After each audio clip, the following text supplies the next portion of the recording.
जय माता दी दोस्तों, स्वागत है आप सभी का एक बार फिर से। माँ भगवती की कृपा आप और आपके परिवार पर सदा सर्वदा बनी रहे। दोस्तों, अगर आप अपनी लाइफ में नया कुछ सीखना चाहते हैं तो चैनल को सब्सक्राइब जरूर करिएगा। दोस्तों, हिंदू धर्म में शिवलिंग पूजा का विशेष महत्व है। वहीं सावन में शिवलिंग पूजा और भी खास हो जाती है। मान्यता है कि सावन के महीने में शिवलिंग पर रोजाना जल चढ़ाया जाए तो भोलेनाथ अतिशीघ्र प्रसन्न होकर अपनी असीम कृपा भक्तों पर बरसाते हैं। वहीं लोक मान्यताओं में शिवलिंग पर चढ़ाया हुआ जल पीने की बात भी कही जाती है। दोस्तों, शिव पुराण में अभिषेक का महत्व बताया गया है। शिवलिंग का जलाभिषेक शिव कृपा प्राप्ति का सर्वाधिक सरल मार्ग है। शिवलिंग पर जल चढ़ाते समय आप जो पात्र लें वो तांबे का हो, लेकिन तांबे के पात्र से जलाभिषेक ही करें। इसमें दूध डालकर न अर्पित करें। शिव पुराण में बताया गया है कि भिन्न भिन्न चीजों के अभिषेक से अलग अलग फलों की प्राप्ति होती है। दोस्तों, शिव पुराण के विद्येश्वर संहिता के 22वें अध्याय के 18वें श्लोक में बताया गया है कि शिवलिंग पर चढ़े जल के पीने का नियम क्या है, शिवलिंग से जल कैसे लेना चाहिए और इस जल से क्या फायदे होते हैं। लेकिन उससे पहले आपसे रिक्वेस्ट करती हूँ कि वीडियो को लाइक करिएगा, दोस्तों को शेयर कर दीजिएगा, और अगर आपने अभी तक चैनल को सब्सक्राइब नहीं किया है तो चैनल को सब्सक्राइब करके बेल आइकन जरूर दबाइएगा। दोस्तों, हिंदू धर्म में भगवान शिव को देवताओं में सबसे उच्च स्थान प्रदान किया गया है। वेद पुराणों में वर्णित है कि अगर कोई व्यक्ति सच्चे दिल से भगवान शिव को सोमवार के दिन जल अर्पण करता है तो उसकी हर एक मनोकामना पूर्ण होती है। दोस्तों, बहुत लोगों में ये भ्रांति है कि शिवलिंग पर चढ़ा जल पीना चाहिए या नहीं। इसका प्रमाण विद्येश्वर संहिता का ये श्लोक प्रमाणित करता है कि शिवलिंग में चढ़ा हुआ जल पीना चाहिए या नहीं। श्लोक इस प्रकार है: सनापायित विधानेन यो लिंग स्नापनोदकम त्रिपिबेत त्रिविध पाप तस्येयासु विनश्यन्ति। विद्येश्वर संहिता के इस श्लोक में ये प्रमाण बताया गया है कि जिस जल को शिवलिंग पर चढ़ाया जाता है उस जल को त्रिपवेदम मतलब 3 बार थोड़ा थोड़ा करके पीने से कायिक, वाचिक और मानसिक तीनों प्रकार के रोग दूर हो जाते हैं। शिव जी पर जल अर्पित करते समय इस मंत्र का उच्चारण करना चाहिए: ओम नमः संभवाय च, मयो भवाय च, नमः शंकराय च, मयस्कराय च, नमः शिवाय च, शिवतराय च। यदि आप इस मंत्र का उच्चारण ना कर पाएं तो ओम नमः शिवाय का जाप भी कर सकते हैं। दोस्तों, आप सब शिवलिंग पर जल अर्पित करें तो आपका मुख उत्तर दिशा की ओर होना चाहिए, क्योंकि उत्तर दिशा को शिव जी का बाया अंग माना जाता है जो माता पार्वती को समर्पित है। इस दिशा की ओर मुंह करके जल अर्पित करने से भगवान शिव और माता पार्वती दोनों की कृपा दृष्टि प्राप्त होती है। कभी भी पूर्व दिशा की ओर मुंह करके जल न चढ़ाएं, क्योंकि पूर्व दिशा को भगवान भोलेनाथ का प्रवेश द्वार माना जाता है और इस दिशा की ओर मुख करने पर शिव का द्वार अवरुद्ध होता है और वो रुष्ट हो जाते हैं। दोस्तों, शिव पुराण के अनुसार जो जल शिवलिंग पर चढ़ाया जाता है उसे 3 बार थोड़ा थोड़ा करके पीना चाहिए। इस जल से के पीने से कायिक, वाचिक व मानसिक तीनों प्रकार के रोगों से मुक्ति मिलती है। दोस्तों, वीडियो को अंत तक देखें। जल से संबंधित व भोलेनाथ से जुड़ी और भी बहुत सारी जानकारी आपको इस वीडियो में देने वाली हूँ।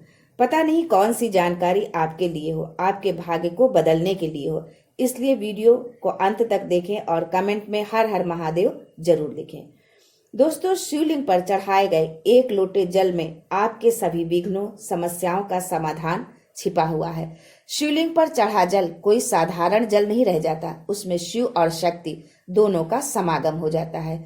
ये अद्भुत जल काल को भी अपना रास्ता बदलने के लिए विवश कर देता है। ये आपके शत्रु का विनाश भी कर सकता है, तो आपके विनाश को रोकने की शक्ति भी इसमें छिपी है। रामचरितमानस में भी कहा गया है कि छित जल पावक गगन समीरा, पंच तत्व यह बना शरीरा। अर्थात हमारे शरीर की रचना जिन 5 तत्वों से हुई है उसमें जल का प्रमुख स्थान है। संपूर्ण भूमंडल में 70% जल का भाग है। जल ही जीवन है, जल है तो कल है, इसलिए जल को बहाओ नहीं बचाओ।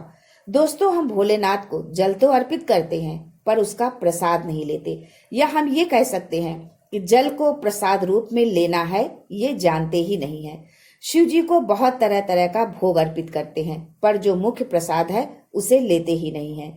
अब हम जानते हैं कि भोलेनाथ पर चढ़ा जल कैसे पीना चाहिए, पीने के क्या फायदे हैं, रखना कैसे है और रखने के क्या फायदे हैं। साथ ही ये भी कि शिवलिंग पर चढ़े हुए जल को छिड़कने से क्या फायदे होते हैं।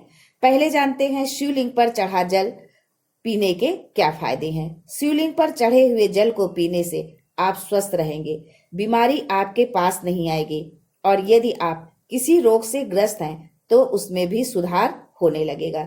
दोस्तों, अब बात ये आती है कि अभी तो सावन है, आप हर दिन या सोमवार को शिवालय जाते होंगे और जल भी अवश्य चढ़ाते होंगे, लेकिन सावन समाप्ति के बाद ये नियम टूट जाएगा। ऐसा जल कैसे मिलेगा कि आप उसे पी सके? इसके लिए आप किसी साफ सुथरी बोतल में जल एकत्रित कर लें, फिर थोड़ा थोड़ा करके उसको पीते रहें। अब एक बात ये भी है कि जल अधिक दिन तक स्वच्छ नहीं रह पाएगा, इसके लिए आप गंगा जल का प्रयोग करें और उसे किसी कांच की बोतल में एकत्रित करके रखें। शिवलिंग पर चढ़े जल को पीने से आरोग्य की प्राप्ति होगी, आपका भाग्य बलवान होगा, दुर्भाग्य आपसे कोसों दूर होगा। अगर किसी भी प्रकार का ग्रह दोष है जिसके कारण आपके समस्त कार्यों में बाधा आती रहती है, इससे छुटकारा पाने के लिए आप नित्य शिवलिंग पर चढ़ा जल पिए। इससे ग्रह पीड़ा से आपको छुटकारा मिलेगा।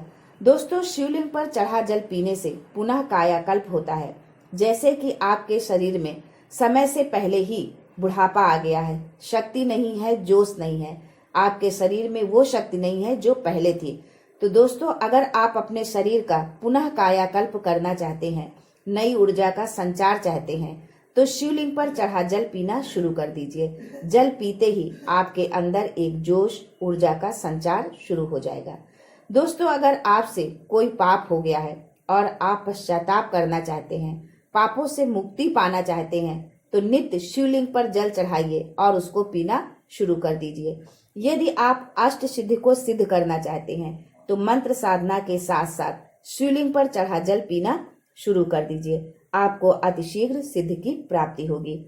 यदि आप किसी मंत्र को सिद्ध करना चाहते हैं, मान लीजिए ओम नमः शिवाय, शिव जी के इस पंचाक्षरी मंत्र को आप सिद्ध करना चाहते हैं, लेकिन ये शीघ्र सिद्ध नहीं हो रहा है, तो इसके लिए आप शिवलिंग पर चढ़े जल को पीजिए और एक माला ओम नमः शिवाय का जाप करिए। आपके अंदर एक अलौकिक शक्ति का संचार होगा, जिससे आप भूत भविष्य वर्तमान के दृष्टा बन जाएंगे। यानी कि आपको भूत भविष्य वर्तमान का ज्ञान हो जाएगा, आप किसी का भी भविष्य बता सकने में समर्थ होंगे। यदि आपके नेत्र की ज्योति दिन प्रतिदिन क्षीण हो रही है, तो आप शिवलिंग पर चढ़े जल से नित्य नेत्रों का प्रक्षालन करें, अर्थात धोएं। ऐसा करने से आपके नेत्र की ज्योति में धीरे धीरे वृद्धि होगी। इसके लिए आपको शिवलिंग पर चढ़े जल को किसी स्वच्छ कपड़े से छान लेना है, फिर सुबह उठकर सर्वप्रथम अपने नेत्रों को धोना है। ऐसा करने से आपको नेत्र ज्योति में लाभ मिलेगा। दोस्तों, अब आगे जानते हैं कि शिवलिंग पर चढ़े जल को घर में छिड़कने से क्या होता है। दोस्तों, शिवलिंग पर चढ़े हुए जल को घर में छिड़कने से गरीबी, दरिद्रता, दुख, शोक सबका नाश होता है। यदि आप चाहते हैं कि माता लक्ष्मी का स्थायी वास आपके घर में हो, तो इसके लिए शिवलिंग पर चढ़े जल को प्रातः पूजा के पश्चात छिड़के और सुगंधित धूप या लोबान जो भी उपलब्ध हो पूरे घर में अवश्य दिखाएं। ऐसा करने से माँ लक्ष्मी का स्थायी वास होगा। माँ अन्नपूर्णा आपका भंडार कभी रिक्त नहीं होने देगी। शिवलिंग पर चढ़ा जल छिड़कने से घर तीर्थ के समान पवित्र हो जाता है।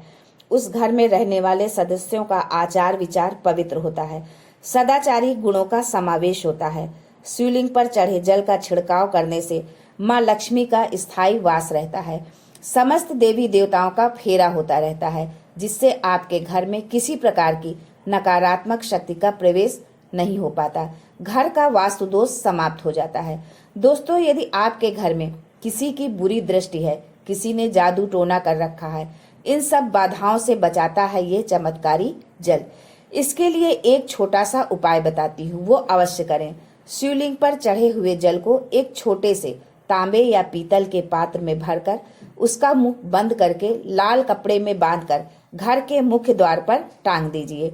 इससे आपके घर में आने वाली बुरी दृष्टि, नकारात्मकता द्वार से ही वापस हो जाएगी। दोस्तों, अब आगे जानते हैं कि शिवलिंग पर चढ़े जल को घर में रखने के क्या फायदे हैं। शिवलिंग पर चढ़े हुए जल को उत्तर या पूर्व दिशा में रखने से, घर के मुख्य द्वार पर रखने से घर में सदा सुख शांति बनी रहेगी। पूजा स्थल में रखने से आपके आध्यात्म में उन्नति होगी। आप शिव के निकट होंगे, उनकी भक्ति में आपका मन लगेगा। भोलेनाथ पर अटूट श्रद्धा विश्वास आपका बढ़ता जाएगा। शिवलिंग पर चढ़ा पानी चांदी के बेल पत्र के साथ तांबे के लोटे में जमीन पर दबा कर रखने से घर में अकाल मृत्यु नहीं होगी। इसे 1 हाथ की गहराई में दबाकर रखें। रोगी व्यक्ति के नहाने के पानी में 2 बूंद शिवलिंग पर चढ़ा हुआ जल मिलाकर नहलाते हैं तो उसे लाभ मिलेगा। दोस्तों, अब सबसे मुख्य बात कि शिवलिंग पर चढ़ा हुआ पानी हम कैसे इकट्ठा करें। शिवलिंग की जलहरी जो होती है उसके नीचे तांबे का पात्र रखकर जल एकत्रित करें, पर यह ध्यान रखें कि वो पात्र जलहरी में स्पर्श न करे। भगवान भोलेनाथ का प्रसाद समझकर उस जल को इकट्ठा कर ले। ये तो हुआ जल इकट्ठा करने का तरीका। अब हम कुछ और खास नियम के बारे में जानते हैं। इस पानी पर किसी की छाया न पड़ने देना। इसे पूजा स्थल पर ही रखना, नहीं तो इसकी दिव्यता धीरे धीरे समाप्त होती जाएगी। अपवित्र अवस्था में इसे न छुएं। घर के किसी भी सदस्य से मांगकर ही पानी पिए। यदि आपने तामसी भोजन, मांस, मदिरा का सेवन किया है तो इसे न पिए। यदि आपको पीना है तो पहले आपको स्वयं को पवित्र करना पड़ेगा। पंचगव्य पीकर, पंचगव्य अर्थात गौ माता से मिलने वाली 5 चीजों से बना दूध, दही, घी, गौमूत्र और गोबर। पंचगव्य पीने के बाद ही आप शिवलिंग पर चढ़ा जल पी सकते हैं। आज के लिए बस इतना ही। दोस्तों, मिलते हैं अगले वीडियो में। तब तक के लिए हर हर महादेव।